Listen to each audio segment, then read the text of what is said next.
With that, let me welcome everybody to our meeting today of the Legislative Subcommittee of the SFO Roundtable.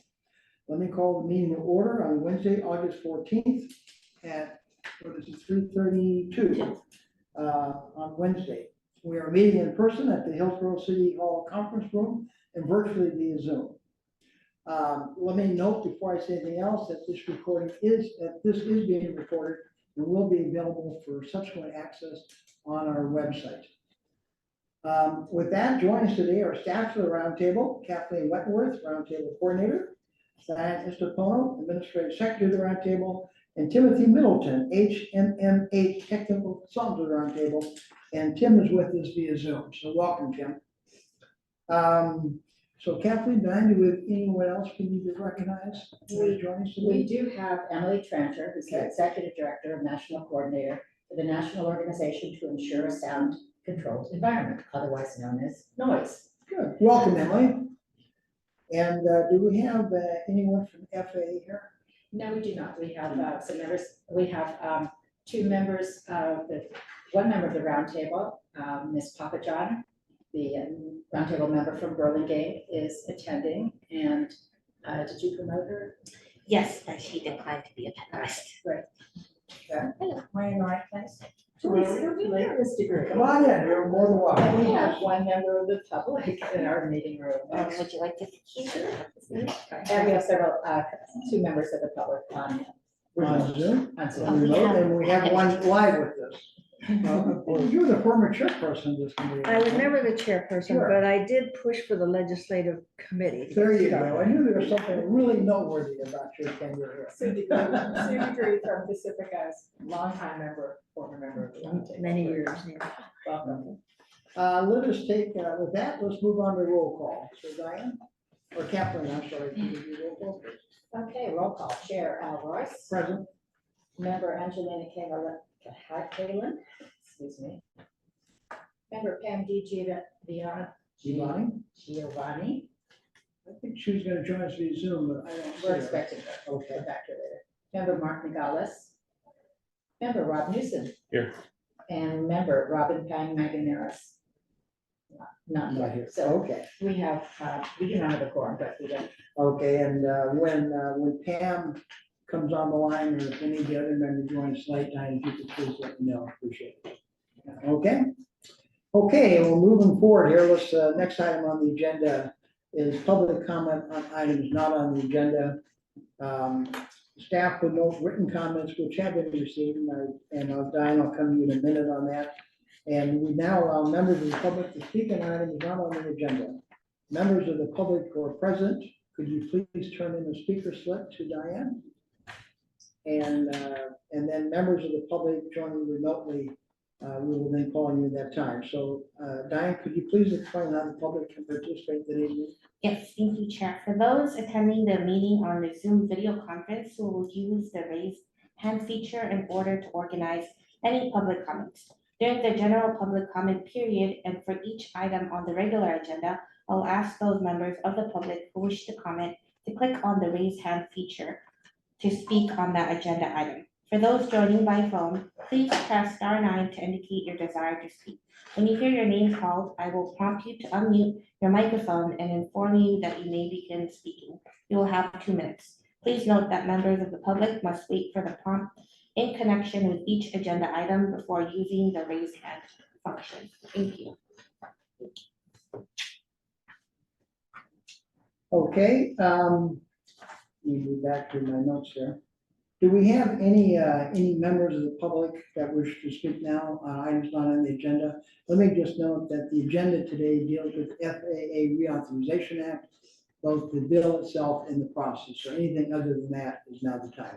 So, Sue. I just wanted to take the opportunity while I'm here to thank the Roundtable for continuing the legislative committee. I think it's an extremely very important committee, and also for all Roundtable members that are on the Roundtable.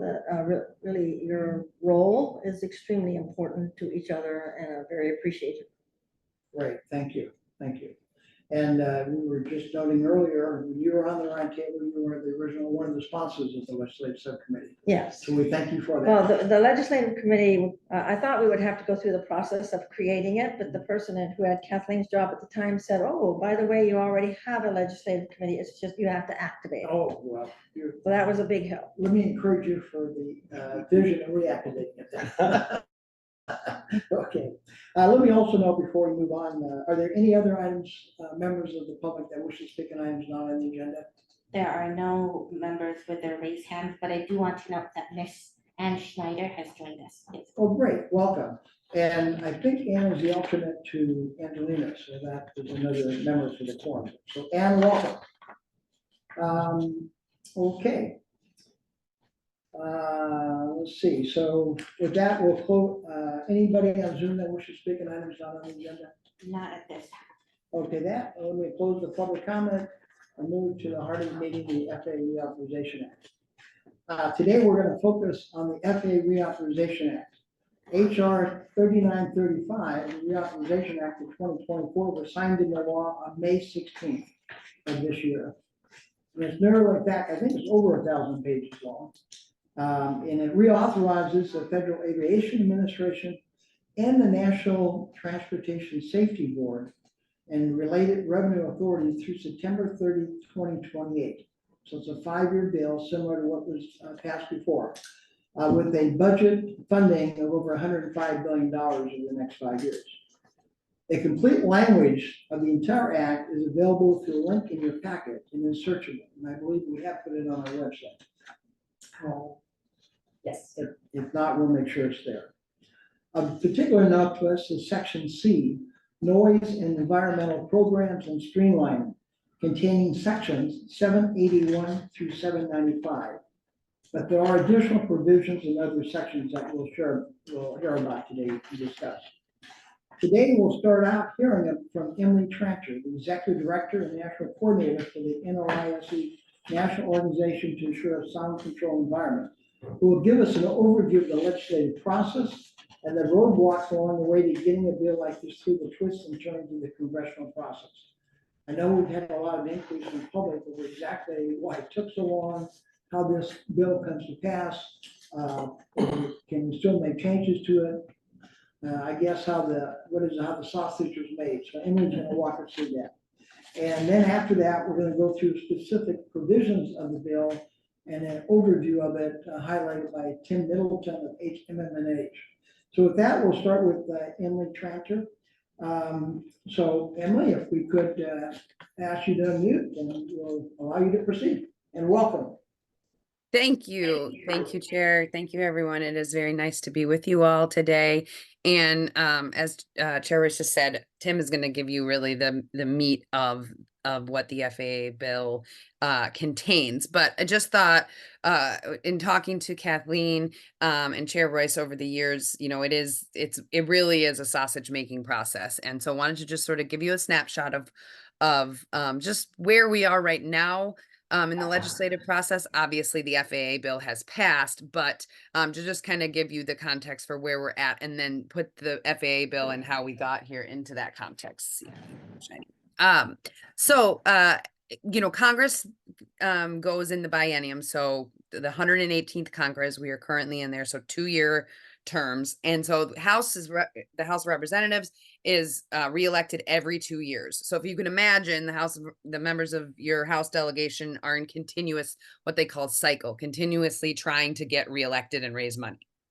So they are all up, all 435 of them are up for reelection in November. And then a portion of the senators, they are only up every 6 years and they're staggered, will be up in November as well, it's a presidential election year. So right now in August of 2024, we are coming to the tail end of the legislative kind of time for the 118th Congress. And come January 2025, we will move into the 119th Congress. So if you take a bill like the FAA bill, which is thousands of pages, and needs to be reauthorized, say by, you know, the end of fiscal year 2023, which again, fiscal year is not the same as calendar year, as you all know, in in public service in the federal government, it ends September 30th. So the bills, even though Congress goes those 2-year calendar years, the fiscal year is off on the September timeline. So when bills are introduced and have to be passed, they have to be passed by the end of those 2-year Congress, or they have to be reintroduced and basically start from scratch.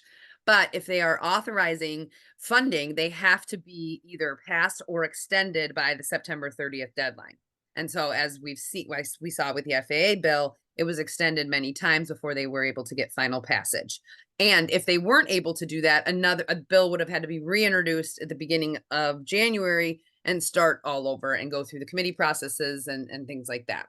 So once a bill is introduced in the House, typically when it's a reauthorization bill, the House, someone on the Transportation Committee will introduce the body of the bill after much committee work has gone into staff work, research, every single title in there and how varied they are.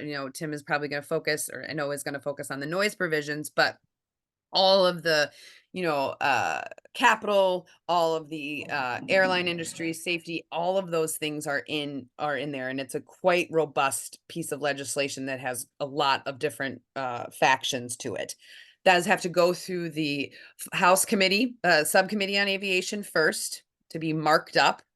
And then, and amendments can be offered in that context at the subcommittee level and accepted or denied. Then goes up to the full committee, which, and again, this is in the context of a 2-year period, or, and then you'd have to extend it if you can't get it done by the September 30th deadline. All of this has to happen in the context of every other bill that's passing Congress or that needs to pass Congress, which is a lengthy list.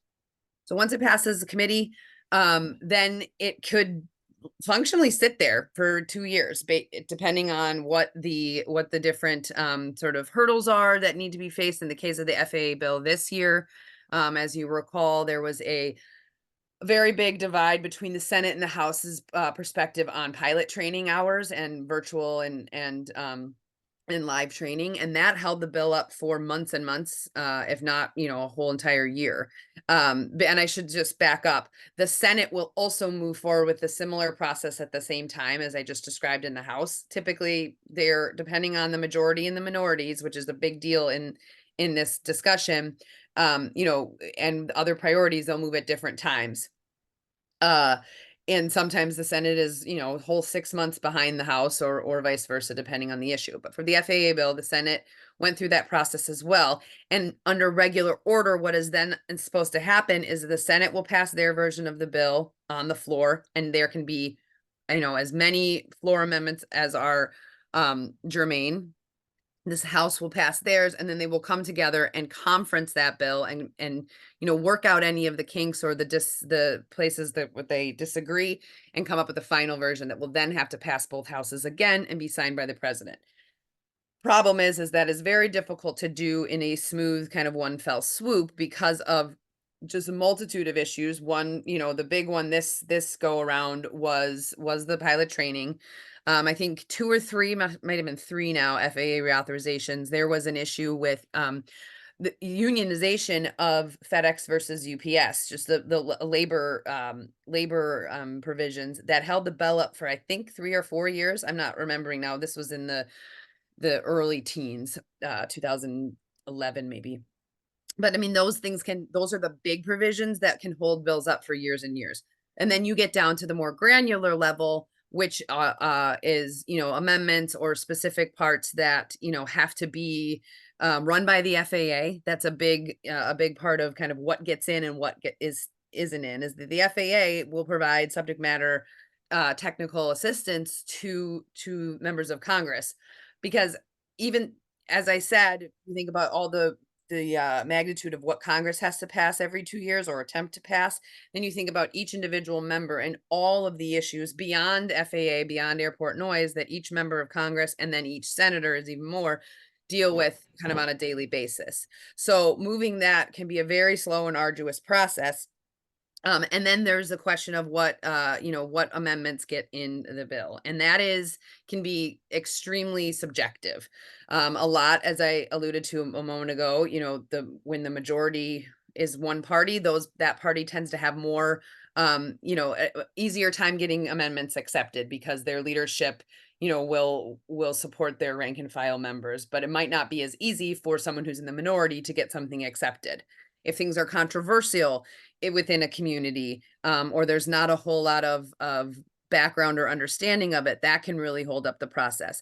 But another main thing, as I noted, what is the FAA's sort of technical assistance on amendments. If it's not going to work in the current law, governing law of our country, of what governs the FAA, they can come back and say, due to current regulations, this amendment will not work. And there can be discussion, there can be back and forth, and it's certainly not that's not the cutoff, but it does slow and make the process even more arduous. So I think just to give it specific examples as well, of times where we've seen, kind of really good amendments. I'm not talking specifically to the FAA process, but I'm sure this has happened as well. But if you look at really good amendments that are offered by a member of Congress who wants to support an issue, who has got all of the backing, but then finds that there is another faction of their constituency that is really against it for one reason or another, they have to weigh that and decide, okay, are we going to put all of our, eggs in one basket? Are we going to push really hard for this and then kind of fend off the dissension? Or is this something we're not, we can't really decide to die on this hill? So there's a lot of, kind of sort of the politics of the policy behind the scenes going on. So I think, I hope this is helpful a little bit. I mean, I think now, again, the FAA bill had to be extended because it was going to expire, and they have let the FAA expire before. And that was not a great deal. But usually what we will get is a continuing resolution and then a full bill passage, which will take us to that, to that authorizing time, which goes through now, I think, fiscal year 2028. So we're at the end of the sausage making process for the FAA bill. But it was certainly the sort of things that get the most attention. So in this case, the pilot training, that is just the tip of the iceberg on all of the issues and differences that committees, both sides of both chambers, and then both parties have to work out in, just down to the letter to get something like this passed. And then you throw amendments on in the mix, and we have to make sure that those all fit in and can be, one, germane, so can be attached to the bill, and then two, that have the either a carte blanche, so they won't be opposed to, and they'll go up on a up and down vote, or they've really dedicated time and energy, and this is a very singular focus for a particular office. And a lot of times what we see is, even if there's a lot of if the member of Congress really cares about an issue, it's still very difficult to push in every single lane, particularly with your committee background, if you're off committee, off the transportation committee, or again, like I said, in the minority. So those are just some of the sort of kind of behind the scenes things we see every day on legislation. And unfortunately, even if a standalone bill is, bipartisan in nature, that, wouldn't rock the boat, not a whole lot of, kind of issues on either side of the aisle or in either chamber. Even those sort of really kind of white hat issues can be almost impossible to pass without another vehicle to attach it to, because it's just hard to pass legislation in divided Congress. And when we have such limited time, particularly during an election year. So a presidential election year and on the 2-year cycle, members will basically leave after that fiscal cliff, after September 30th, and can hopefully, after having passed any continuing resolutions that are needed, and they will basically go back and campaign until the election in early November. So we have a limited time. But just one final thing I will say is, the FAA bill is a great vehicle for all things noise and community and airport relations. There have also been instances in the past where amendments that are germane to this issue have been attached to things like the National Defense Authorization Act, or on Appropriations Committee language, or excuse me, conference language. So there are other avenues, but these same kind of, master nations and different, like sausage making rules apply to basically kind of all of the legislation we see move forward these days. So I will pause. Happy to answer any questions. And really appreciate being with you all this evening, or this afternoon for you. It's evening for me, but it's all the same. Thank you, Emily. We'll first go to the roundtable members, and then we'll go to the public for any questions or comments they might have. So let's first start with the roundtable members. Are there any comments or questions of Emily? And by the way, let the record show that Linda Rowland is with us, representing the county. So Linda, welcome. Thank you. I would only note a couple of comments just to make sure I'm clear. The bill itself, the actual bill itself is now finalized. It's been signed into law. So any changes to the bill, correct me if I'm wrong, would require a congressional amendment. Is that correct? Well, it would, there could be a technical corrections bill that would amend the entire thing. I don't think that will happen in this case. Any changes to the bill now would have to be in the form of a standalone piece of legislation that would be introduced and passed that would amend it, or really in after the 5-year period. So it really is a final bill, and now it moves into the regulatory process, where there's even more sausage made and more interpretations of the legislative language. But yes, it is final now. Gotcha. So that brought me to the second point, which you just alluded to. While the bill itself is finished, it now moves into the interpretation and the regulations and the guidance on how this all works. And that phrase, that really now starts now. When I say starts now, not that work hasn't already been done, but technically that process is now writing the regs to implement in the directives to implement the bill. That's the next stage that we're into now. I only say that so with respect to any comments we may or may not make, keeping in mind the bill is effectively done. The rules and directives are in the process of being written out. Okay. Correct. Okay. Are there any questions from the members of the committee? We have Ms. Schneider's hand is up. Okay. Member Schneider, let's open up the mic. Hear me? Yes. Can you hear me? Yeah. We can. Okay. Thank you. And Angelina Cahalan says hello and goodbye to everybody. I missed a little bit at the beginning, so it has passed, and our roundtable comments have predominantly been around noise and health.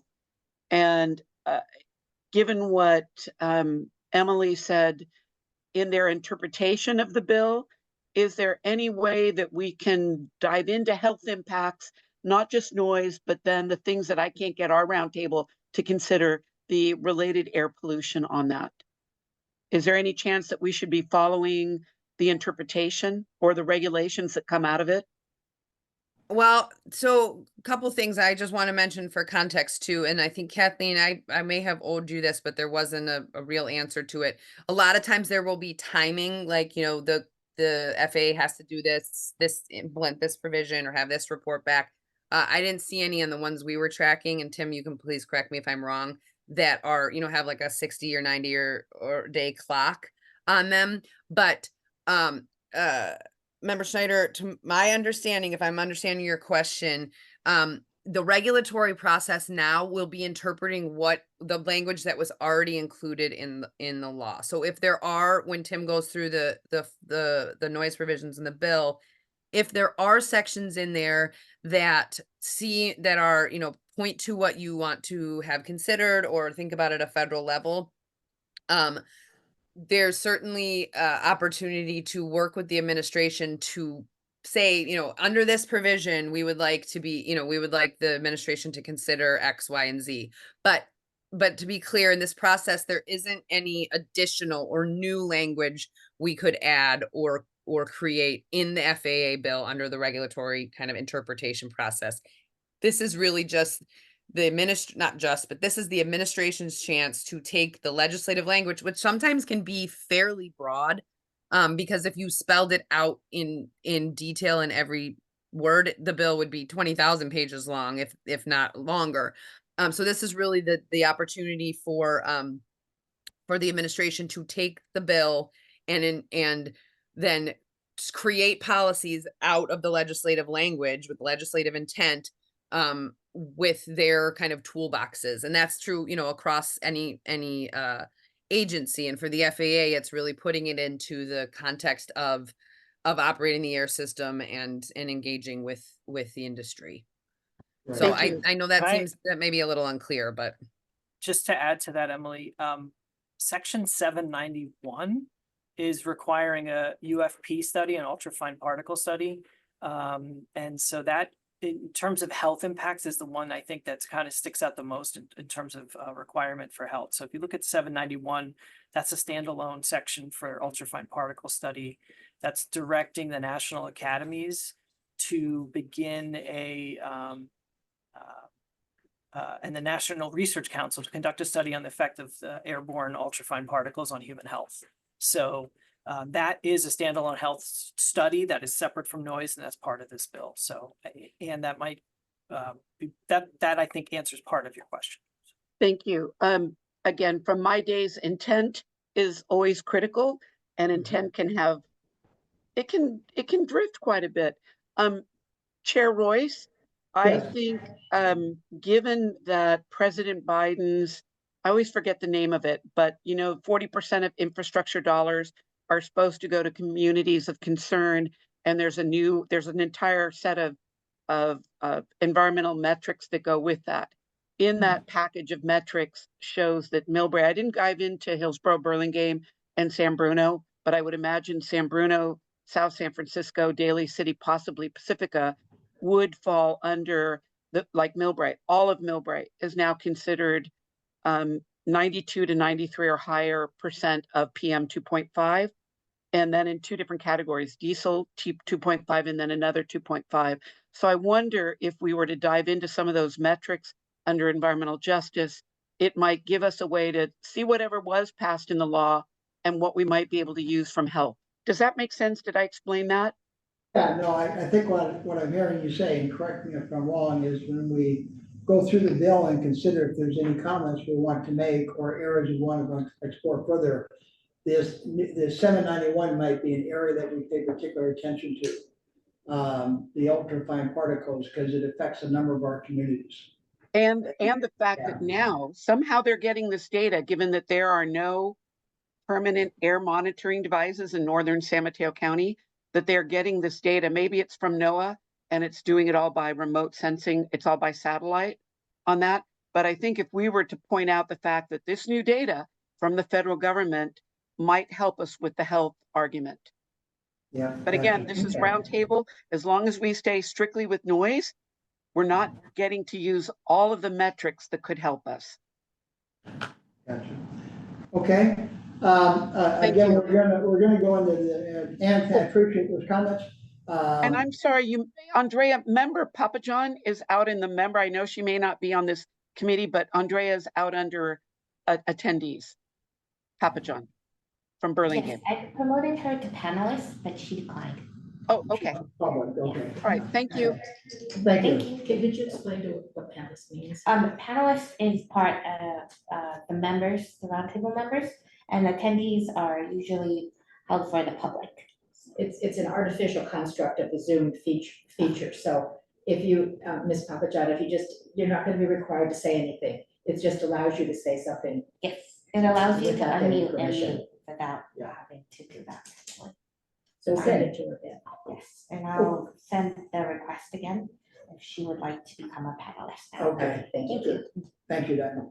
Okay, are there any other comments from members of the committee? If not, I know, Emily, you've got another conflict and tight agenda, so we appreciate you being here. I'm sorry, because you have to leave, we're gonna open it for public comment at this time, at the same time. If there's any public comment on the process, again, we will then move into discussion of the actual bill itself, and there'll be public comment for the bill too. Are there any questions or comments from the public on the process and what Emily had spoken to? Yes, there's one member of the public that wish to speak. Please. Jennifer, Jennifer, you will have 2 minutes. Okay, could Just- you open up so we can see there, Oh, 1 second. on the slideshow, I don't see the faces. I don't see the faces. I'm sorry, would you like, Hi, Jennifer, give me 2 seconds there. sure. Okay, so we have. We're trying to get the video of you on screen. Oh, No, I should have dressed up.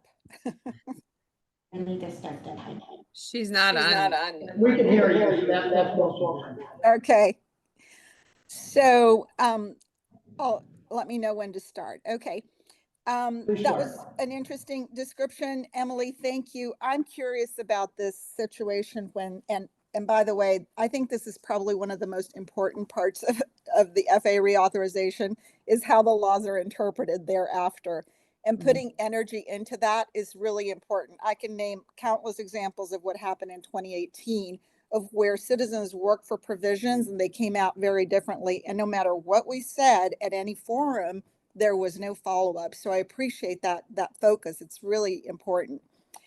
So I was curious about the FAA's role when they are the ones that are consulted on issues, because I understand that it's not only the FAA, but they're experts. So when the 2012 categorical exclusions or exemptions were created, everybody thought, they went out and asked the experts and the FAA. But what they came back with was actually something that is inconsistent with the actual, for example, National Environmental Policy Act.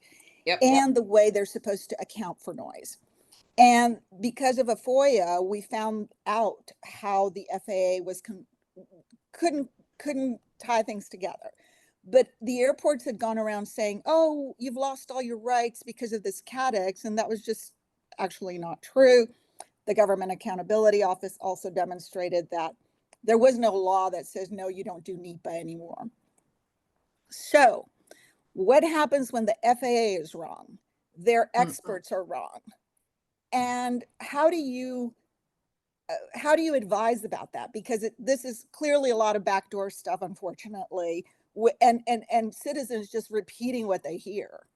So what is a model? What is an example of actually, okay, let's tighten this up for everybody, and so that we can all get on the same page legally? Yeah, I mean, that's a great question, Jennifer. And I think I'm getting a lot of feedback, so I don't know if you can mute. There's an echo there. Emily, if you could. Yeah, I think if Jennifer maybe mutes, that might help. Okay. If you're able to. Okay. Yeah. And okay, so that's a great question. And I remember that situation very, very clearly. And I was, from my recollection and where I was engaged in the CADEX sort of going out for experts and getting opinions, and then that provision getting in the bill. In my experience, that was more rare than not in terms of something going in the bill that would not actually work, that the FAA that it didn't actually make sense from an FAA perspective in their current rules. And if I remember correctly, it was a sort of a last minute change. I think it is so complex and so sort of, I can understand the frustration of it feeling like backdoor and things. I think that the one piece of advice or the one sort of strategy that I have seen work, over the last, I'm just doing this now 20 years, is really having those coalitions and the subject matter experts, and the advocates, the lobbyists, if you will, that are subject matter experts or that can pull from subject matter experts that are community focused, and roundtable focused, that have that level. So the Tims of the world, who are making sure to shepherd specific provisions or specific, defense and offense, really, provisions that are moving forward with that legal expertise. And I think that is,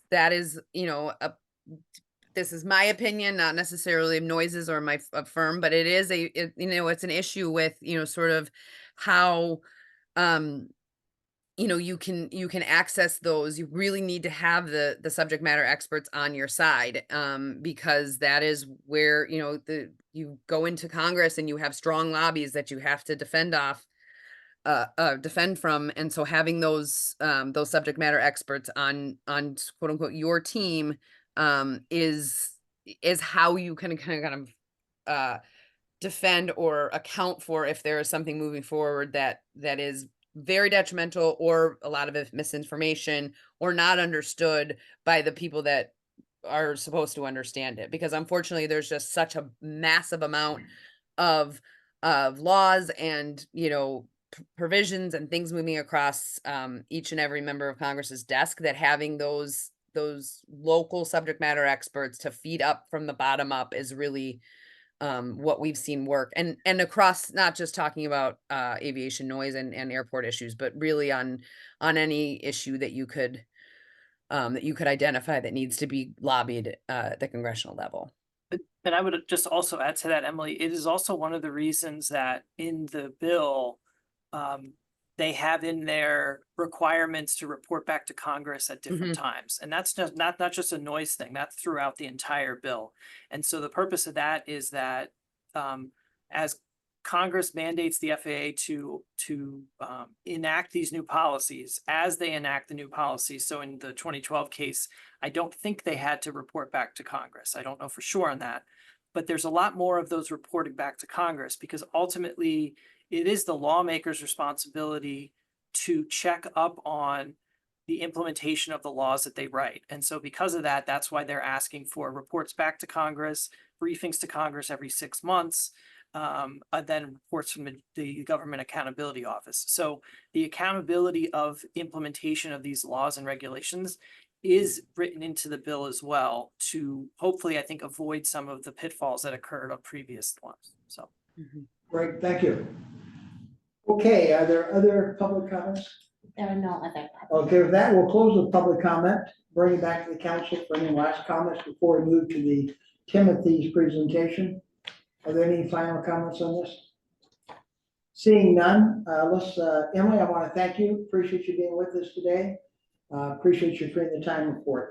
With that, we'll move into the second segment of our agenda today, and that is the FAA Reauthorization Act, a closer look at select noise provisions of interest.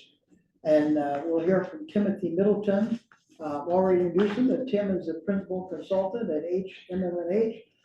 He will work with us to take a closer look at select noise provisions of interest to the roundtable.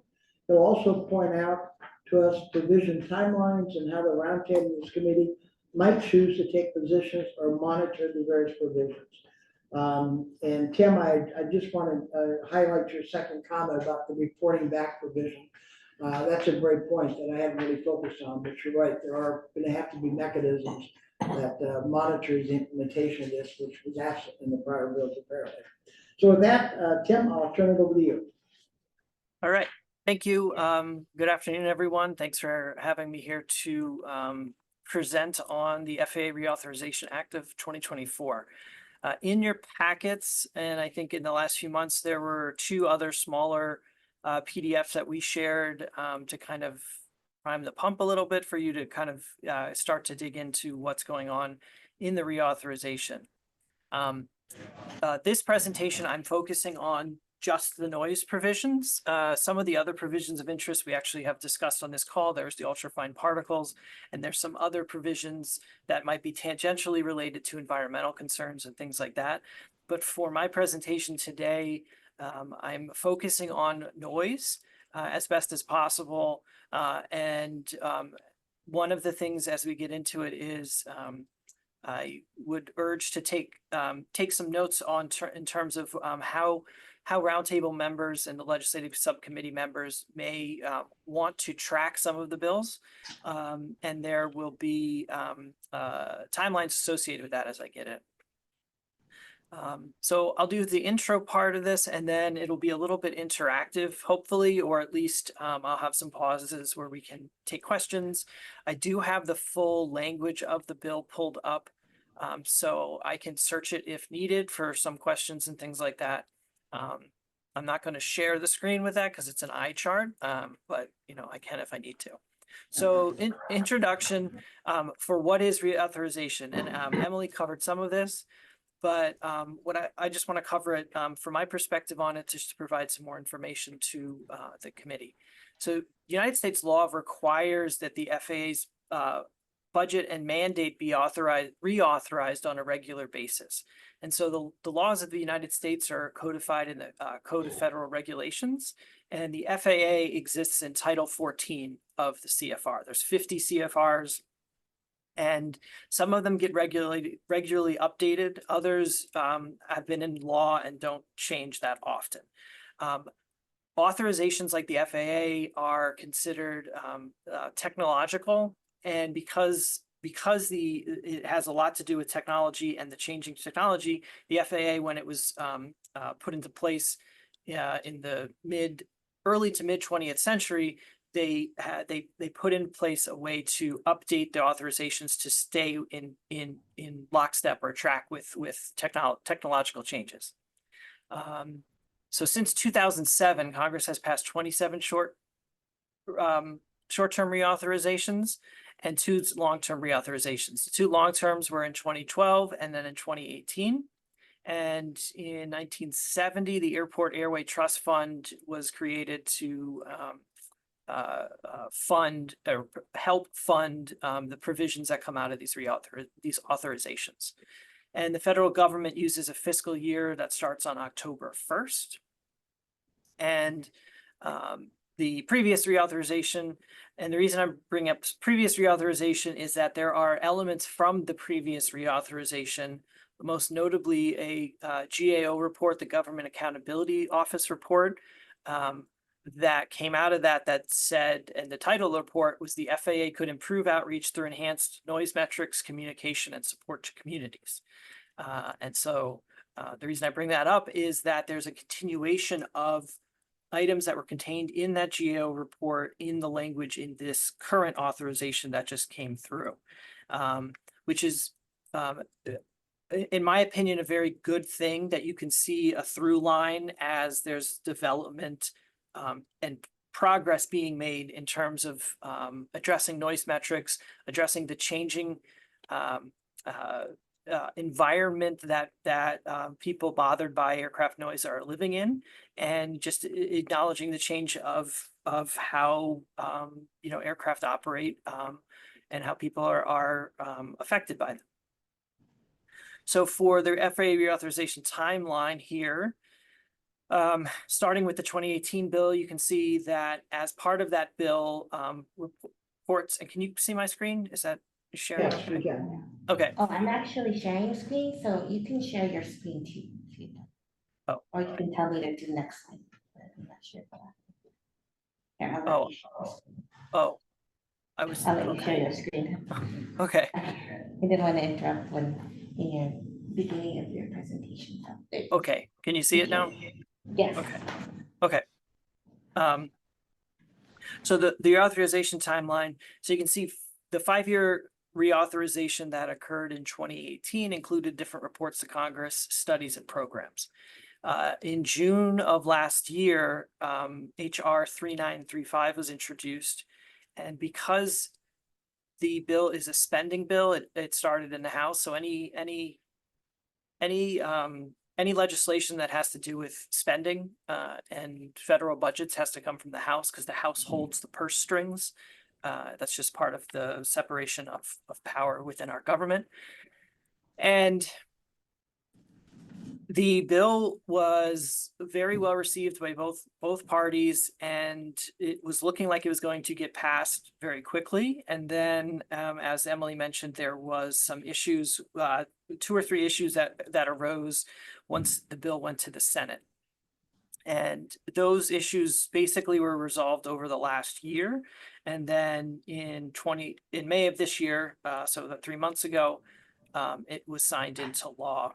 And it was an interesting last year with this, because the reauthorization itself was lining up with the entire federal budget cycle. So the government shutdowns, potential government shutdowns were happening at the same time as reauthorization.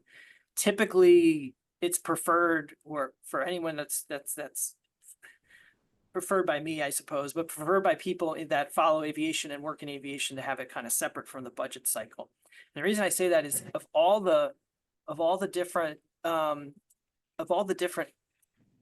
bills that go through Congress and changes in laws and updates, typically the FAA is one of the most bipartisan, non-controversial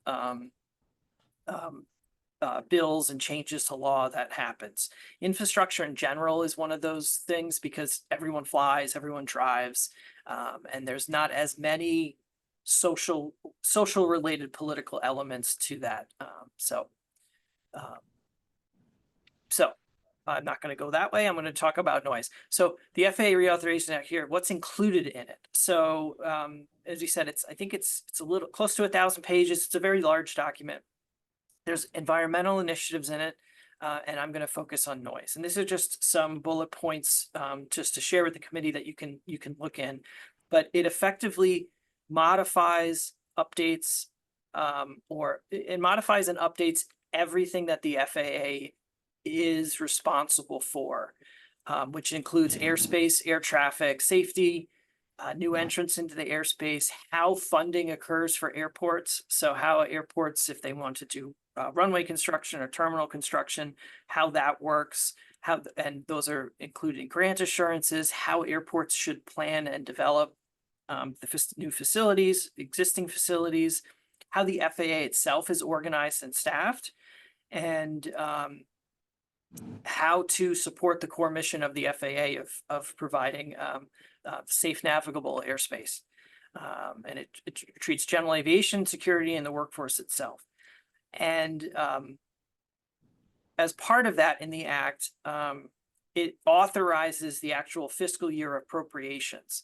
So that's important because it authorizes Congress to spend the money provide the money to the FAA and the funding for the FAA for them to continue their core mission, but then also to continue being able to fund programs associated with noise. And so any mitigation programs that are FAA funded, looking at the different analyses that are required from this bill are funded through the actual Act itself.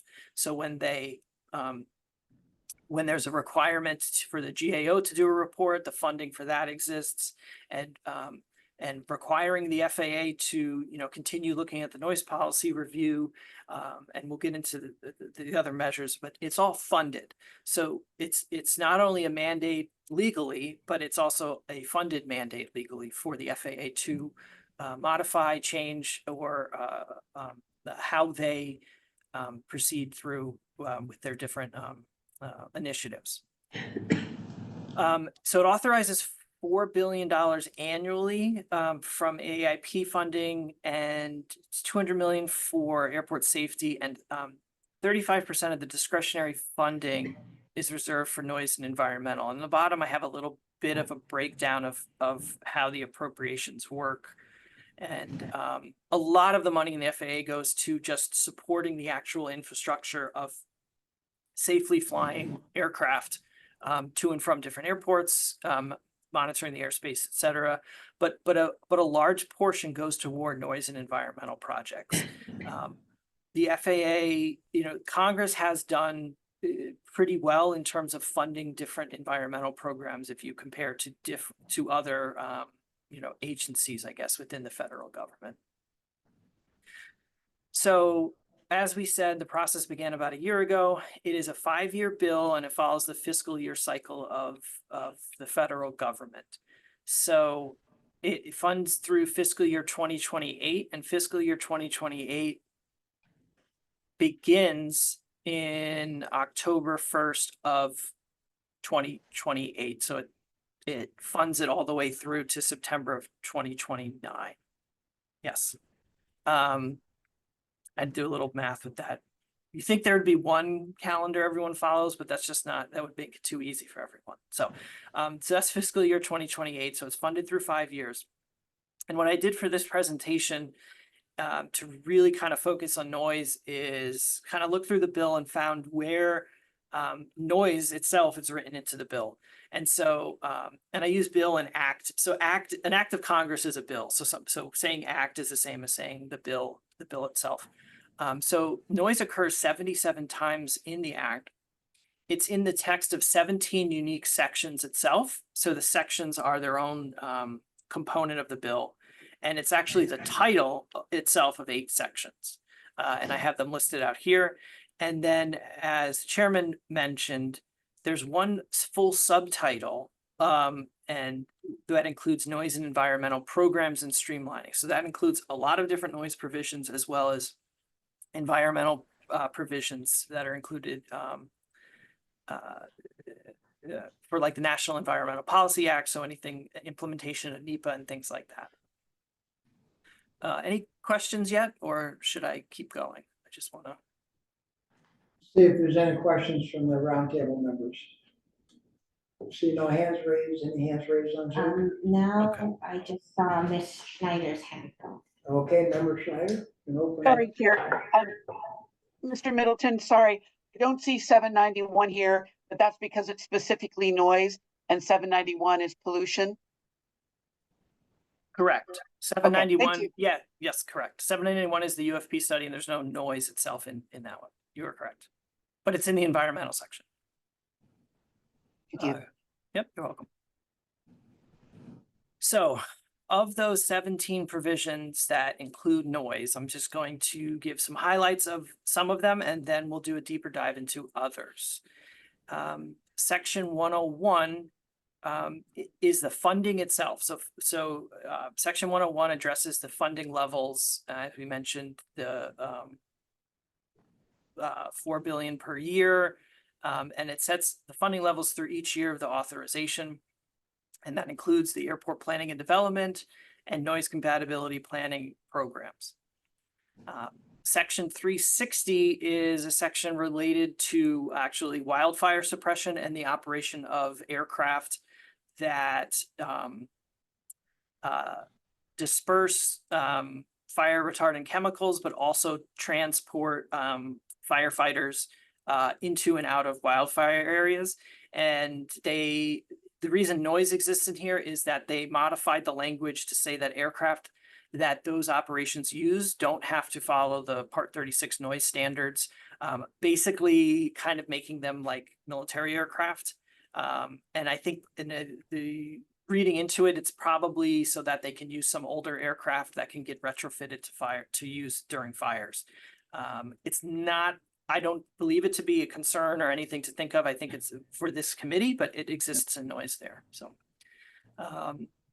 Section 364 has to do with Hawaii itself. So for this subcommittee, it's immaterial, but you can look it up yourself. Section 735 actually has to do with noise associated with power generation on airports. So airports, a lot of different airports are looking at creating their own microgrids or creating ways to basically generate power for their facilities within their facilities. And there's a provision in there about monitoring or looking at the noise associated with it. So it's not aircraft noise, but it's noise itself there. So Section 775 gets us into some of the more specific aircraft noise provisions. 775 has to do with the passenger facility charges, which are part of the charges that are applied to each ticket that any ticketed passengers purchase when you want to fly. And this is allowing small hub airports, so it's not applicable here to SFO, to basically be able to build noise barriers with passenger facility charges. But in terms of the greater picture of airport noise mitigation, this is a benefit to those communities. 776 also addresses passenger facility charges and the streamlining of it, which allows for so PFCs fund noise, help to fund, so the money from PFCs goes into the Airport Airway Trust Fund, and from that, part of that gets spent on As I mentioned, the 35% of the budget can be spent on noise and environmental. So they've updated that, that mechanism. 786, and so the ones that I don't have the little bullet points on, I'm going to have the deeper dive on. 786 addresses Part 150 noise standards, updating that. 787 is reducing community aircraft noise exposure. 790 has to do with actually rotorcraft and helicopters in the District of Columbia, so immaterial for the roundtable here. 792 I will get into more with the Aircraft Noise Advisory Committee. 794 itself actually is another provision for Washington, D.C. because I guess they have a lot of complaints and issues with helicopters there. 795 I'll get into a little bit, but 795 is essentially the mandating or requiring the FAA to look at ways to reduce helicopter noise, both from a operational perspective and then potential changes to designs. 909 addresses environmental reviews and noise certification of new entrant aircraft. Section 1017 reauthorizes the Center of Excellence for Alternative Jet Fuels and Environment, which is part of the ASCENT or CLEAN program. And CLEAN is it's the Continuous Low Energy Emissions and Noise Initiative of the FAA. So for those who have been following noise for a long time, a lot of the engine technology, if you're familiar with the stages of the aircraft, to get to where we are now with stage 5 certified aircraft, the FAA Center of Excellence on Fuels and Environment helped industry develop those quieter engines and more fuel efficient engines. And so they're continuing funding of that. Section 1019 addresses hydrogen aviation and the strategy associated with that. So the industry is looking at alternative fuels and different ways to power aircraft. And one of them is potentially using hydrogen. And there's different delivery mechanisms for that. But as part of it, the engines themselves have to be designed differently to be able to convert that fuel into usable kinetic energy to move the aircraft. And that section has in it written that development of hydrogen powered aircraft needs to be compliant with existing noise standards and look at ways to create noise benefits so that, you know, if you're building those aircraft, they're quieter than existing aircraft, you know, in layman's terms. 1044 section mentions it goes through different things with unmanned or uncrewed aircraft systems and advanced air mobility research, which are electric aircrafts, that powered lift aircraft that are piloted or unpiloted, that are there are various phases under development, but it addresses that the construction and certification of the aircraft needs to address noise. The last section itself that has noise in it is section 1110, which is advancing global leadership on civil supersonic aircraft. And if I recall from previous roundtable meetings, I think there's been some presentations on supersonics. NASA is developing their X-59 quiet supersonic transport demonstrator aircraft, and there are other companies that are looking to develop quiet supersonics or new generation supersonic aircraft. So in this, Congress has mandated that the FAA issues a report back to Congress on essentially how they believe they might be modifying the policies or regulations on civil supersonic aircraft. And it includes landing and takeoff noise, which is good because if anyone remembers the Concorde, when the Concorde flew, it was basically designed to fly. It was designed to fly supersonic, and because of that, when it was arriving and departing, it was very aerodynamically dirty, which is a way to say very loud, just how the engines operated. But in this section and how the FAA has spoken in their noise policy review and others, it seems very clear that Congress is making it very clear, and it looks like the FAA is mandated now to do that, where if supersonic policy changes, it has to be basically within the existing guidelines for subsonic aircraft, for the aircraft itself. And then there's also the discussion, which is separate in terms of supersonic travel over land, which it doesn't need to, I'm not going to get into as part of this presentation, but just to clarify that the difference is there. I see Anne, I think, has her hand raised. Okay, are you at a break right now? Yeah, I can answer a question now. Okay, great, thank you. Okay, Member Schneider? Your hand raised? Thank you, Chair Royce. Because I'm assuming that our roundtable will be looking at this and generating comments. There are just a couple of issues. Mr. Middleton, I don't know you. This is my 9th year, more or less, on the roundtable, coming back in because we had a change in my city. But when we talk about moving from stage 2, 3, 4 to 5 aircraft, like any pollutant program, they go after the easy stuff. And the easy stuff was in flight. So there has not been that much change for those jet engines when they're on the ground, which is what impacts the close-in communities for whether it's San Bruno, Millbrae, Burlingame, Hillsborough, on that. And we are, again, because the FAA does not count the noise in back of the runways, left out of this. So I just would like to make sure that the roundtable moving forward does not simply say there have been improvements moving to stage 5. There have been improvements for people in the aircraft, in the air, and people underneath those aircrafts well, no, there haven't. There have not been improvements in low frequency noise, or if it has been very minimal.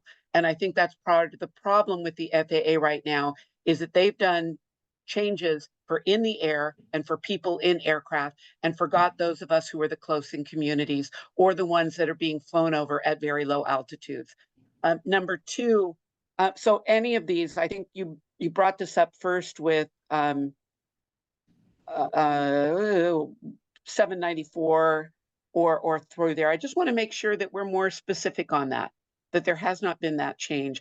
I'll have to go back, having grown up in Millbrae when the supersonics were flying, although I was a kid, what it was like to be next to those on the ground.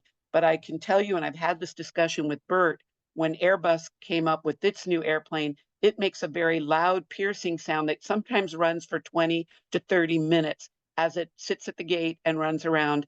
And it is a piercing, high-pitched sound on there, and it typically is heard in the middle of the night.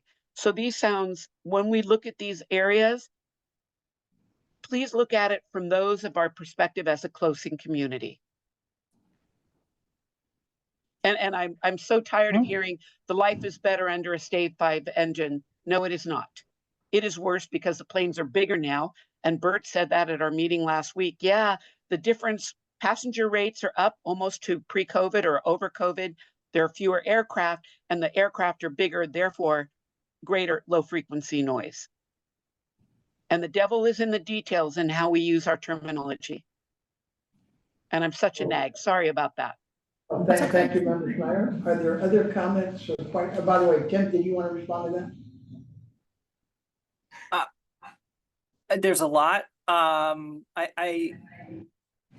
will say that as part of the FAA's noise policy review, and I don't speak for the FAA, but they were very clear in the questions that they were asking that they are looking for feedback from the public and the industry and others on how to address and look at alternative noise metrics or supplemental noise metrics and how to address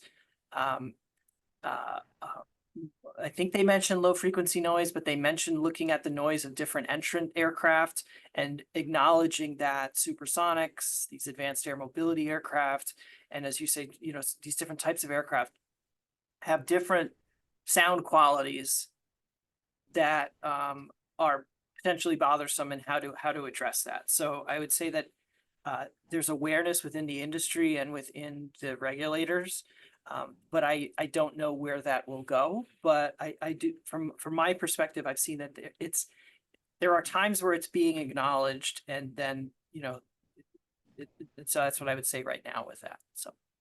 Okay.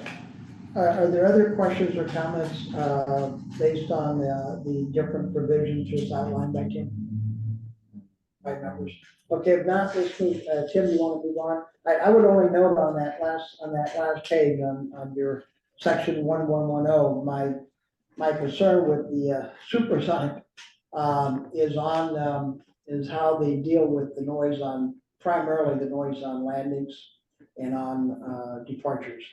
Because can they meet the current noise standards, and can they do better than that? But that we can delve into at a later date. That remains to be seen. Because as I mentioned, the Concorde was really loud. Yeah. So they're working on it, but that's more to follow. So I would say that's one of the ones to kind of track, and probably, well, a year from now, we'll have an update from the FAA on where they are with that, so. Okay, So- I'll let you continue, please.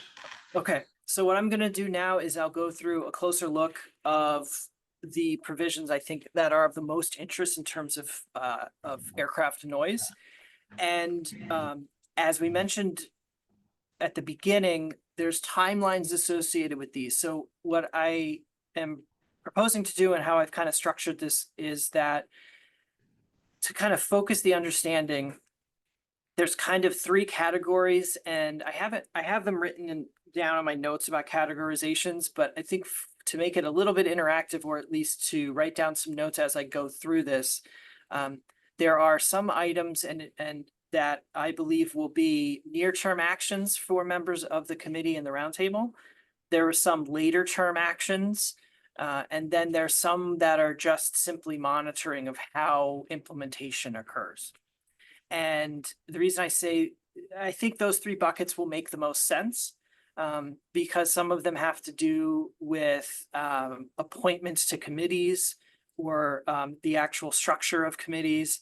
Some of them then have to do with how measures are being implemented and the reports back to implementation. And then the others with monitoring are more of being aware of the progress as things move along. And I think that'll make more sense as I kind of go through each one of these and the timelines associated with it.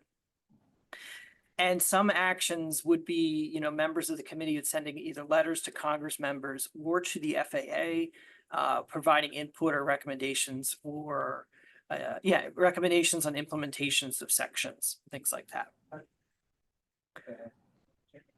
So this is the list of the noise provisions. I mentioned 101. 101 is simply just the funding mechanism, and the implementation timeline is fiscal year.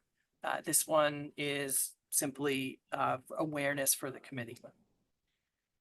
So section 775 is the permitted use of passenger facility charges, and oh, there's an error there. I apologize. The implementation timeline is a copy paste there, so that one's fine. 785 is a pilot program extension. So the pilot program extension has to do with environmental programs that that started in the 2018 authorization. And there were 5 programs that I believe were funded, and the pilot programs have to do with noise or environmental concerns and ways to reduce or mitigate impacts for noise, air quality, or water quality. An example of one of those is there's a project going on in Louisville that has to do with active noise cancellation. So if you're familiar with AirPods or Beats or Sony headphones, like noise canceling headphones, there's potential technology to basically have speaker systems or systems around airports to muffle the noise outside of the airport. And years and years ago, building noise barriers or things like that would be in this pilot program. But essentially what this is doing is it's trying to push technological advancements of for universities or industry to look at ways to mitigate impacts in a way that we might not have thought of previously, and a way to fund that. So that funding has up to 6 projects in each fiscal year through fiscal year 28. This one I would kind of treat as just a monitoring one. But what I would say is if you know, in people's research or reading the news or things like that, if there are you know, creative ways that membership has seen or thought of to potentially mitigate certain noise impacts, to kind of present it and bring it forward, and there's a potential that it could be put together in a way that SFO could petition the FAA for conducting a study associated with kind of working through whatever that may be. So for section 786 is the Part 150 noise standards update. So the description here is that the FAA is now mandated to review and revise Part 150. So Part 150 is airport noise and land use compatibility planning, to reflect relevant laws and regulations, including Part 161. And for background, Part 150 came out of an act of Congress in 1979 called the Airport Safety and Noise Abatement Act, or ASNA. And then it was funded in 1982 via a different act of Congress. But what Part 150 does is Part 150 looks at existing and future land use conditions. And SFO has done Part 150s for a long time, and I believe most of the committee has familiarity with Part 150s, but it looks at existing and future noise conditions in a noise exposure map. And then it looks at compatible or non-compatible land use within that.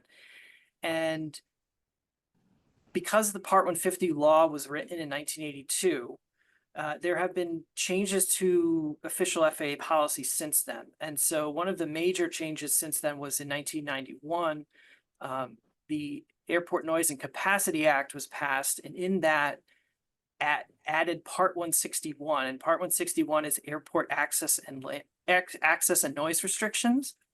And what Part 161 did was codify how airports can or cannot create hard curfews for aircraft operations. And it also phased out stage 2 aircraft by the end of the 20th century. And because of that, Part 150 itself, so the language of Part 150 says that you have to look at, if an airport sponsor is doing a Part 150 or conducting a Part 150 study, the airport sponsor has to look at curfews or access restrictions, because from 1982 to 1991, if you did a Part 150 study, airports could implement curfews. After 161 was passed, you had to go through the whole 161 process, and essentially no firm curfews have been written since then. That's just one example of the changes. There's been some other changes in terms of how the FAA looks at noise and how implementations are.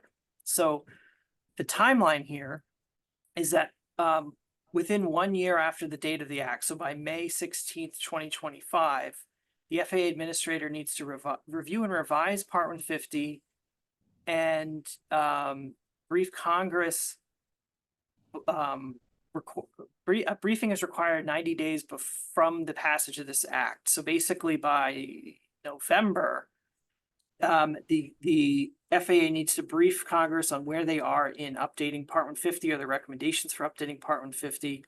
And then every 6 months during the length of this authorization, provide updates back to Congress on where the process and progress is on updating the Part 150 noise standards. Any questions on 786? I see Anne's hand is raised. And I would I don't see say, the hands raised there. We have Ms. Schneider's hand is raised. Okay, Anne, your hand raised? Again, thank you, Chair. Quickly, and this might be something for the next, I'm not sure, maybe ground-based noise meeting. Millbrae will be and has been pushing City County Association of Governments Airport Land Use Committee that the standards that SFO use is not practical for those of us who are close in communities who are also required to build housing, et cetera, et cetera. So this section is not necessarily a historic SFO roundtable issue, but most definitely an ALEC issue on that. And Al, I don't know how to handle this. It's got more detail. And I don't think my city alone is the one that wants to push back on some of these airport land guidelines. A future agenda item, I would say. Thank you. Thank you, appreciate it. Other hands? No, okay. I would just make a note of that, this one we need to come back to for further discussion, I think, but it might go to ground-based noise for further, if we Yeah. need to make a comment, but, okay. And I have 786 as both a near term and a far term. So I think the track 786 is I would say a one of the sections that the subcommittee and the roundtable will have an interest in following near term and through the progress. 787 deals with reducing community aircraft noise exposure, and the wording of this has to do with all flights and flight paths. And I have a little bit of pause in my voice because I'm actually pulling up the language. It is a little bit ambiguous. And there have been some comments from community members that have read through the bill about commenting about some of the ambiguity in the language. And part of the ambiguity exists to see how things will be implemented. And you know, you can spin ambiguity any way you want for some of these things, but essentially it says in implementing or substantially revising a flight procedure, the FAA administrator shall consider the following actions to the extent that such actions do not negatively affect aviation safety or efficiency, to reduce undesirable aircraft noise. So it has to do with implementing flight procedures, and it says working with airport sponsors and potentially impacted neighboring communities in establishing or modifying both aircraft arrival and departure routes. And it says to, in collaboration with local governments, discourage local encroachment of residential or other buildings near airports that could create future aircraft noise complaints or impact airport operations or aviation safety. That is very ambiguous, and there's no timeline associated with that section. So Congress itself in the law did not provide really additional guidance to the FAA on that, other than that they should be taking additional action. So based off of how the FAA has been implementing increased community engagement efforts, I think this is one of those potential wait and see, but it is also an opportunity, I think, in the near term to petition members of Congress or write letters to Congress. So I have this as for 787 in both medium term, and I have it for long term. So this is one I think that will be tracked definitely for the whole length of the reauthorization to understand how the FAA actually means to implement this, because there's not, it's very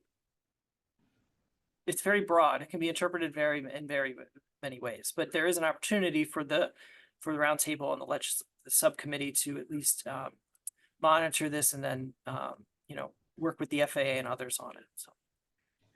Okay, yeah, I would agree. This is something we might want to see what the FAA's response is. I'm a little concerned about the fact they defer again to an efficiency exception. We're not sure what that means, and that's been the issue in the past. So something we may want to just keep our eyes on. I'm not sure we need to make a comment now because it's already been noted that there's ambiguity, but I think monitoring makes sense to me. I don't know about the rest of the committee. This one sort of pops out that affects us pretty directly. Okay. We'll keep going, Tim. We're running out, we only have about 10 minutes left, so. Oh, shoot. Okay. I can move quick. Okay. Aircraft Noise Advisory Committee 792 basically directs that the FAA shall establish an aircraft noise advisory committee by November 12th, 2024. So this is a near-term action. 792, I would recommend looking at the language, understanding what membership could potentially be on it, or recommendations for membership. It is a pretty long language in the bill, so I would urge you to read through 792 because it has in it a provision for a representative from airport adjacent communities from geographically diverse regions. And airport adjacent communities is a term that's used by a lot of members of Congress, and it is not defined clearly. And I think it is a little bit of the Larry Flint test, where it's, you kind of know it when you see it for airport adjacent communities. And I think the reason for that from a language perspective is that it doesn't lock into a noise contour. And so I think airport adjacent communities is something that is more up to our interpretation based on the airport itself. So. Yeah, and I think we did have a public comment on this with respect to the fact that the committee is consisting of only community members, industry members, research committee members, plus members from airport adjacent communities. Does not include communities that might have noise concerns in which flights fly over. In our area, for example, a number of them, Pacifica, Menlo, a whole bunch of them. Right. But again, my understanding that, and I had a question on this, Tim, is that the committee description, that's in the bill itself, right? So to take Yes. a congressional amendment to change that? Yeah, this is pretty unprecedented for me, that I've never seen something like this for them. But yeah, the membership, it says the FAA administrator shall appoint the members of the committee. So it's going to be a federal committee that looks at noise policies and regulations. Yes. But So the committee description is laid out in the bill.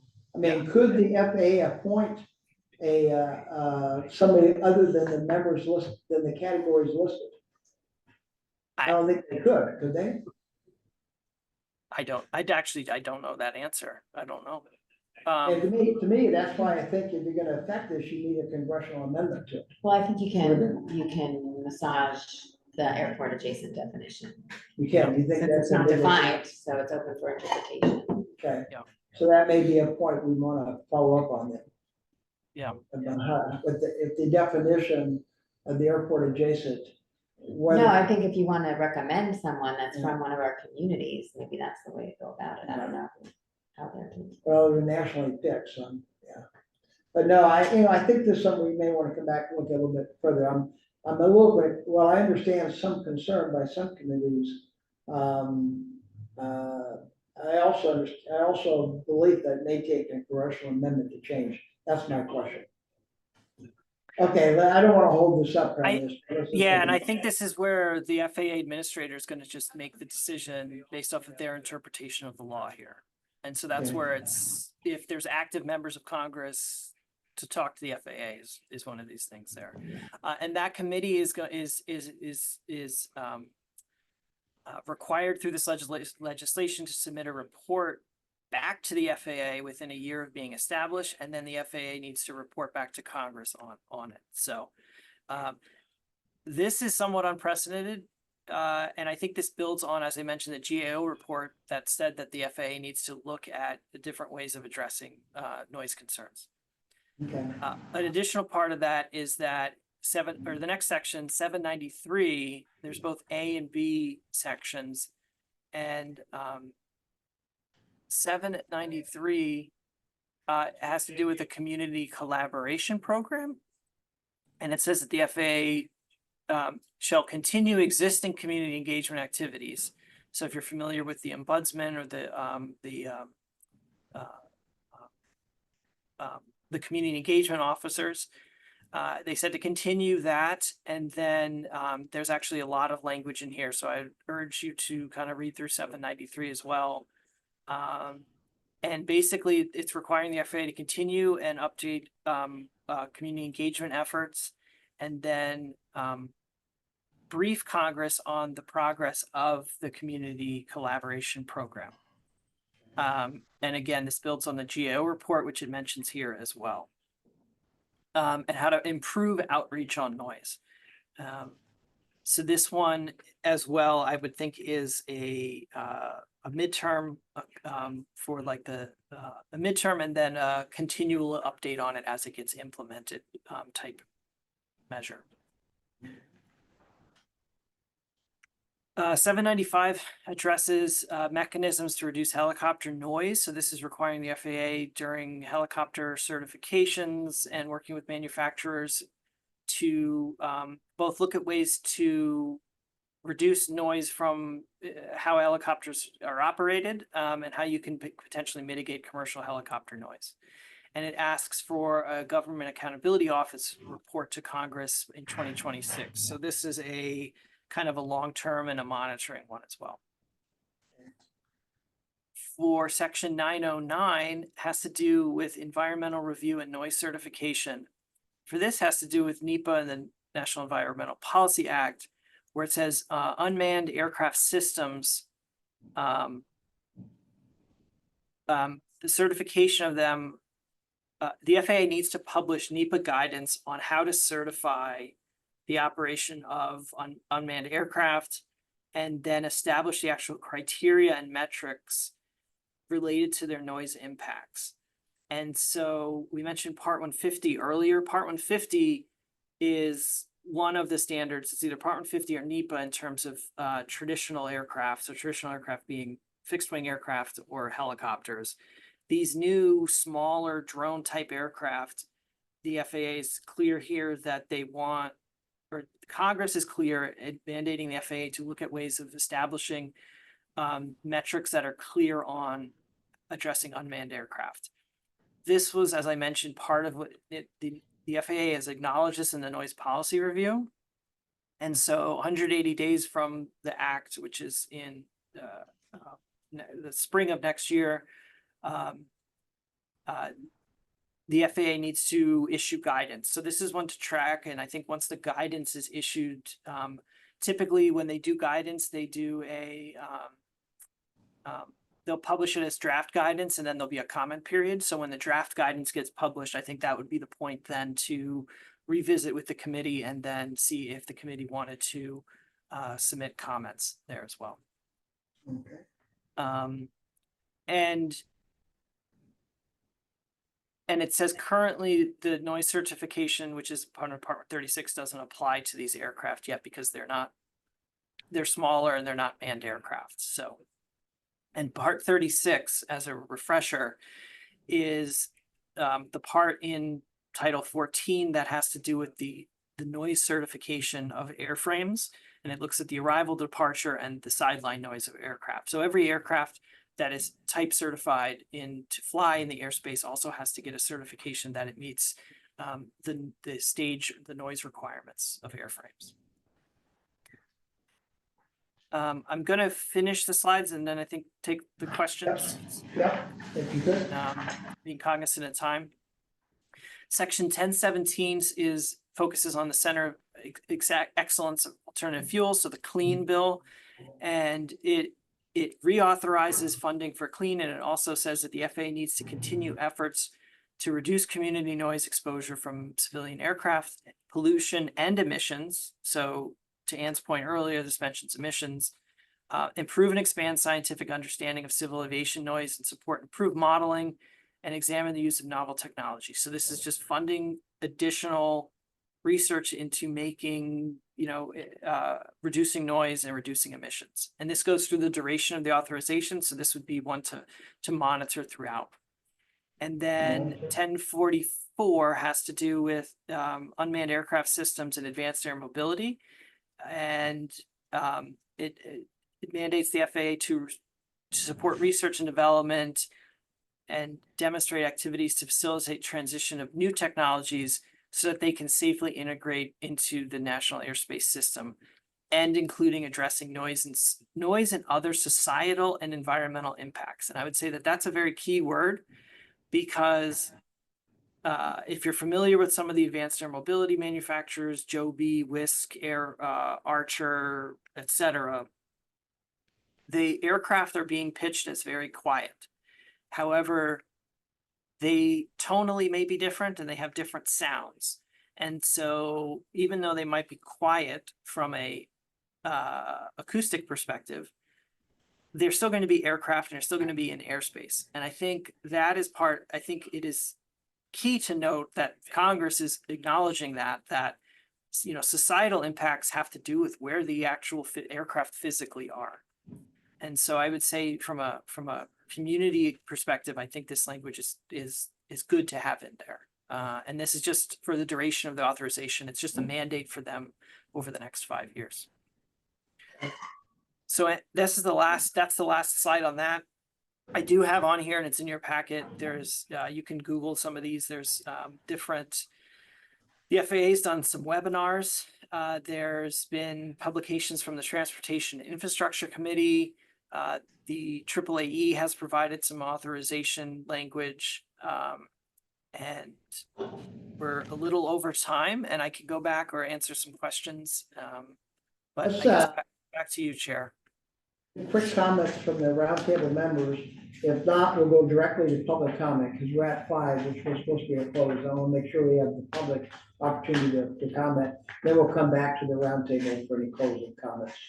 So are there any quick questions or comments? I'm sorry. Again, I don't have a Sue, question. could you hold that for a minute? I'm We'll sorry. cover you in a minute. Are there any roundtable quick comments? Ms. Schneider has her hand. Okay, Ann?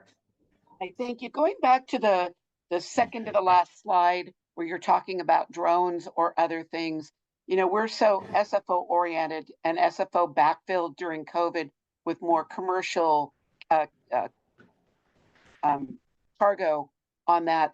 But anywhere where there's a fulfillment center, South San Francisco has an Amazon fulfillment center, which could mean a lot more of drone delivery. I think that's another thing for us to keep an eye on. It's bigger than SFO now. Yeah. And then it's the cumulative impact of all of this stuff over all of us all of the time. Thank you. I acknowledge that, and we do have industry coming to the roundtable and make a discussion, so there may be some questions for them that come out of this provision here. Any other roundtable comments? If not, we'll stop the roundtable discussion for now. We'll come back in a minute. Let's go to the public. And Sue, I think you're legally a Yes. member of the public, so. Thank you. So they mentioned helicopters and drones. Does that cover all those so-called vertical, I think they term vertical, there's another word that goes with that. Anything that goes up and down, they're gonna be taxis and things like Yeah. that. I hope. I'll defer to Tim. I think it's intended to cover all that. Is that correct, Tim? So I think the helicopters itself, I think they're calling out helicopters itself specifically to differentiate the existing rotorcraft. So the existing rotorcraft that use either piston engines or turbine engines. Then there are the provisions there that deal with the advanced air mobility. And the difference is the advanced air mobility are electric propulsion, and they're using what's called eVTOL, the electric vertical takeoff and landing. And or the FAA now has created a new definition called powered lift. And so anything with a battery or hydrogen or something that isn't a piston or a turbine, they're calling powered lift. So they are creating a separation in that section, is my interpretation of it right now. This is my concern. We don't have to talk about it now, but could I kind of watch all this stuff on LinkedIn, and there's a lot of talk about these taxis and it's vertical something. And when we're saying there's going to be a distinction between helicopter, that makes me a little concerned. Like they're taking care of the helicopters and they're taking care of the drones. They're not really thinking about this other vertical stuff. And every time I put a comment in, when you read these things that you get them, can somebody tell me about noise? There's absolute silence. So it frightens me a little bit. And then the other thing before we leave, I just want to thank, the members of the public. I recognize Darlene's name and Jennifer's name, been there for the whole long haul and have become experts on noise and pollution and things like that. I really appreciate your input very much as a board member and as a regular citizen. I really think that's very helpful and appreciate it. Thank you. other members, public comments? Yes, we have two members, public comments, one from Ms. Darlene Yackley and one from Caroline Hamilton. And then now I just see Jennifer's hand raised. Now we'll call on them in that order. Okay, if you want to call on the first one. Okay, Ms. Yackley? Ms. Shapley, if you could unmute, the floor is yours, ma'am. Thank you. I encourage the roundtable to take action on the interpretation of section 792, the advisory committee. It requires establishment within 180 days of the May 16th reauthorization enactment, which takes us to November 12th. The committee makes recommendations on noise policy within 1 year. Note the roundtable submitted a Federal Register comment on the noise policy. Minimum specified are members such as airport and airlines and 2 TWO representatives of airport adjacent communities. The language already requires a minimum of 2 community reps. It's critical that next gen or overflight communities be on the committee. The majority of roundtable members are outside of the contour. The FAA's noise policy presentation stated 75% of comments on noise factors were next gen at 1965 versus out of 2000. An advisory committee would be invalid if it does not include the next gen overflight community. 91 groups nationwide sent a letter to the Honorable Buttigieg to direct FAA to sufficiently represent communities for section 792. The administrator does have discretion beyond what's minimally specified in the law regarding the composition, appointing members, and specifying the purview of who is included. Specific representation should be a minimum of 4 members covering the purview of noise policy and have in-depth understanding and substantially be impacted to cover next-gen overflights and airport issues near the airport in diverse regions. The roundtable subscribes to the ANR newsletter. This was covered in the July 12th and the July 26th newsletters. The roundtable should take action to advocate the same advocacy as the 91 groups to the FAA. Thank you. Thank you, Ms. Shapley. Next public comment? We'll come back to all 4 public comments at the end. Ms. Caroline Hamilton. Okay, Ms. Hamilton?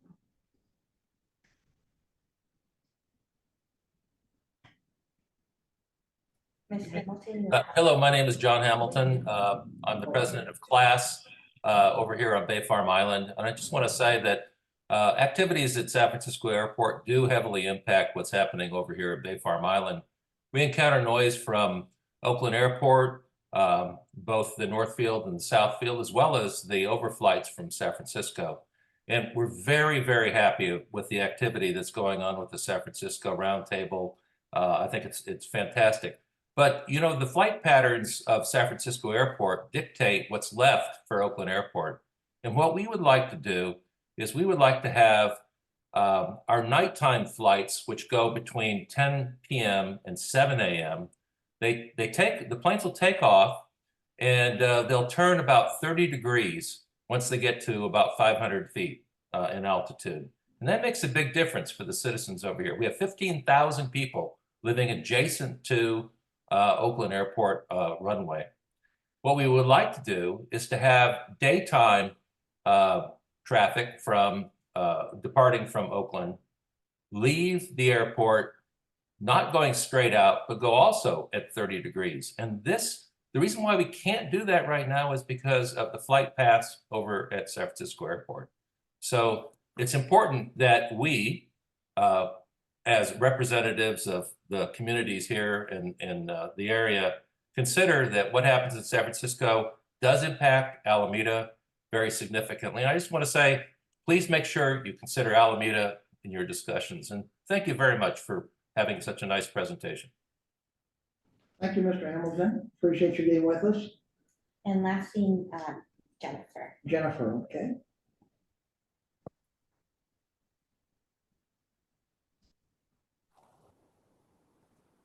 Hi, can you hear me? Yes. You Okay. reset the clock. All right. Just want to thank Sue for her very kind comments. It's good to see you, Sue.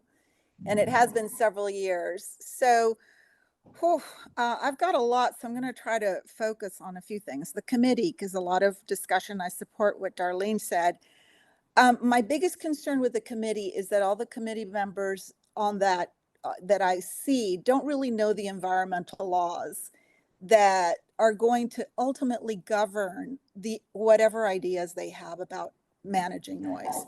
It's a little bit like the way they asked everybody to do a 2012 CADEX, and then they found out, and actually HMMH was involved with that. They found out like, oh yeah, it doesn't really work with this law and that law, so they were stuck. So I think the most important thing about the committee is that all the laws have to be really clear as to what the requirement of the laws are for addressing noise. NEPA is one issue. With Part 150, it's pretty much very open. One of the issues that I would look at is the fact that the airport improvement grants, and we're dealing with this in our own city, you know how the FAA and everybody repeats like, oh, their priority is only efficiency and safety. Well, the priorities in the airport improvement grants, which is the big funding for environmental issues, one of the established priorities is environmental. But environmental is literally this measly Part 150 program that takes 10 years to do. The only people making money or getting anything are the consultants, and citizens get nothing.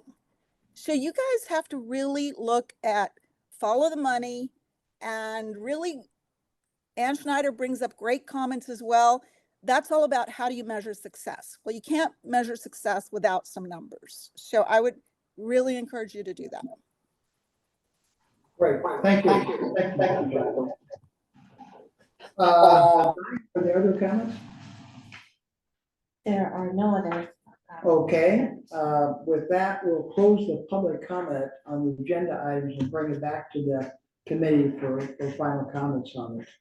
Are there, and I'm sorry, before I do that, I do want to give Member Papa John an opportunity to speak. You've been very kind sitting through the whole meeting, and although you're not an official member of this subcommittee or a member of the roundtable, did you have any comments? It's no longer online. Or she's no longer online, okay. Strike that good thought. With that, let's bring it back to the roundtable for final comments or discussions on this. I think the immediate action is, do we want to make any recommendations to the roundtable? We as a subcommittee are not authorized to take actions on our own, but we can, if the subcommittee so desires, recommend to the roundtable any actions be taken. It seems to me that if I could speak as chair for a minute, it seems to me the way Tim laid it out with respect to monitoring near-term and long-term makes a fair amount of sense to me. From a short term, is really, if my notes are correct, maybe only two things that would require immediate action. Most of it would require monitoring to see how the FAA responds and to give them a chance to provide some guidance on what they plan to do. We did speak, Catherine and I did speak with the FAA during our weekly meeting with them, or bi-weekly meeting with them. They're not yet in a position they are prepared to make any comments on it. They're still trying to dissect the 1,000-page bill and how it aligns with the different disciplines and who's responsible for what and what the next steps might be. So they're not yet, at least for the bulk of this, they were not yet prepared to respond. Did not raise with them specifically the comment on the committee, and on hindsight probably should have, but we can follow up with them on that.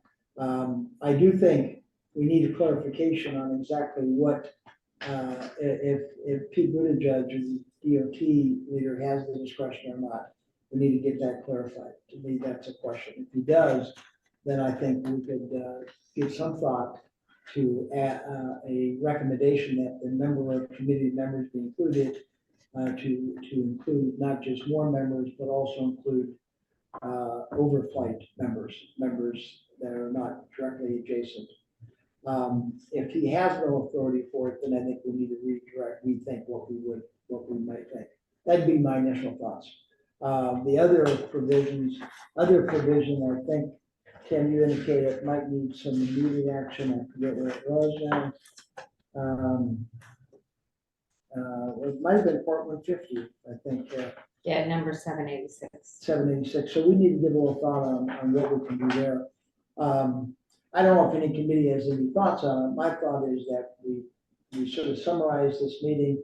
I'll prepare a draft report to the roundtable with an open suggestion on what next steps might be on those 1, 2, or 3 items that we may or may not want to write a letter. But we don't make a recommendation to committee per se right now until we ascertain on the committee what the law is. Does that make sense to everybody?